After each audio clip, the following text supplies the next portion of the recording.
चैत्र नवरात्रि व्रत नियम और आवश्यक सावधानियाँ।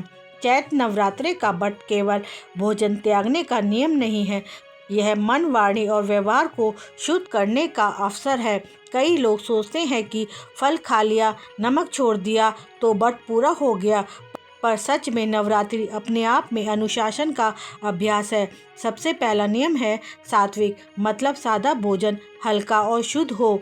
सेंधा नमक, फल, दूध, साबूदाना, कूटू या राजगिरी का आटा लिया जा सकता है, लेकिन उससे भी अधिक आवश्यक है कि मन में कटुता नहीं हो। यदि घर में झगड़ा चल रहा हो और हम केवल उपवास करें तो वह आधा माना जाता है। दूसरा नियम है नियमितता। नवरात्रि में रोज एक निश्चित समय पर पूजा करें, चाहे 5 मिनट ही क्यों ना हो, पर समय तय हो। सुबह दीपक जलाएं और शाम को आरती अवश्य करें, इससे घर का वातावरण बदल जाता है। तीसरा नियम है संयम, मतलब धैर्य। इन 9 दिनों में बिना वजह बहस, नकारात्मक समाचार और व्यर्थ की बातों से दूर रखें। आप ध्यान देंगे कि जब हम बाहरी शोर कम कर देते हैं तो अंदर की आवाज़ साफ सुनाई देने लगती है।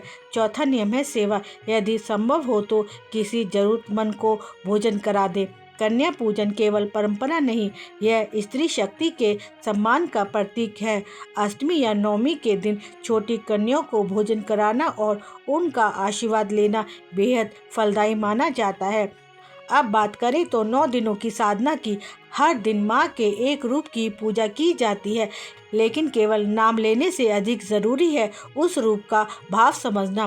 पहले दिन स्थिरता की साधना करें, दूसरे दिन धैर्य का अभ्यास करें, तीसरे दिन साहस पर ध्यान दें, चौथे दिन सकारात्मक सोच को बढ़ाएं, पाँचवें दिन परिवार के लिए आदर का भाव महसूस करें, छठे दिन अपने लक्ष्य स्पष्ट करें, सातवें दिन अपने डर का सामना करें, आठवां दिन मन को शांत रखें, नौवें दिन ईश्वर के प्रति पूर्ण समर्पण का भाव रखें। आप देखिए, यदि हर दिन एक गुण पर ध्यान दें तो नवरात्रि जीवन बदलने की प्रक्रिया बन सकती है। माँ दुर्गा जी को प्रसन्न करने का सबसे सरल उपाय है सच्चा मन। यदि संभव हो तो रोज दुर्गा सप्तशती का एक अध्याय पढ़ें या केवल दुर्गा चालीसा का पाठ करें। यदि वह भी ना हो पाए तो बस आंखें बंद करके 3 मिनट तक माँ का नाम ले। श्रद्धा मात्रा से नहीं, भावना से मापी जाती है।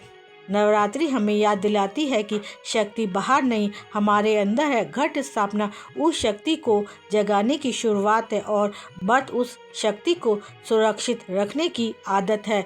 बोलो जय माता दी।